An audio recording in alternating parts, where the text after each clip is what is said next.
hapon po. Huli ka sa Santa Maria, Bulacan kung paano pinagbabaril sa tapat ng kanyang bahay ang dating sekretary ng isang barangay. Pero bago pumanaw, ikinanta ng biktima kung sino ang anyay may pakana sa krimen, ang kanilang barangay chairman. Nakatutok si Gabriel Gonzalez.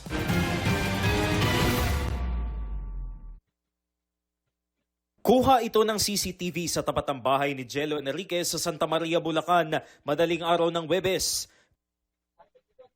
Kabababa lang niya ng sasakyan. Habang papasok na ng bahay, makikita ang isang lalaking naglakad muna palayo pero bumalik at nagpaputok ng baril.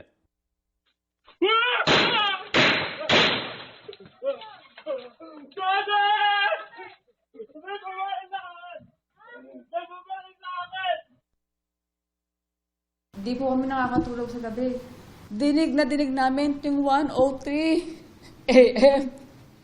Yung siyon ng kapatid ko na ate, daddy, nabaril ako. Yung iyak niya ngayon, na ayaw ko pang mamatay. Napakasakit bilang kapatid. Habang nakaratay sa ospital si Enriquez, binidyoan siya ng kapatid ilang minuto bago siya pumanaw, kung saan binanggit niya kung sino ang may pakana ng pamamaril. May gagawin lang nito. Si Oscar J.R. Morales. Si Morales ang chairman ngayon ng Barangay Poblasyon sa Santa Maria. Katabi lang ng bahay ni Enriquez ang Barangay Hall. Ayon sa kanyang kapatid, isinumbong nila sa barangay ang insidente pero wala man lang po sa aming nag-check or nagtanong kung kamusta kami sa loob, kung may nadamay or something, wala po. dating sekretary ng Barangay Poblasyon si Enriquez mula 2023 hanggang 2025.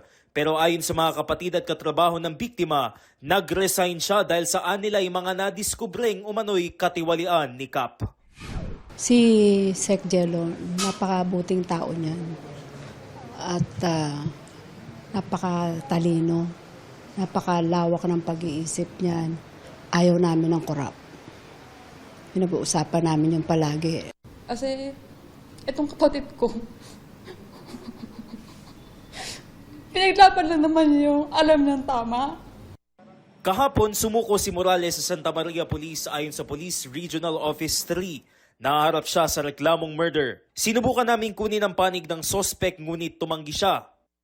Sabi niya, kaya po siya sumuko sa ating kapulisan sa Santa Maria MPS to clear his name po. Kasi po, yun nga po, na-implicate po siya doon po sa pagkamatay ng ating biktima po.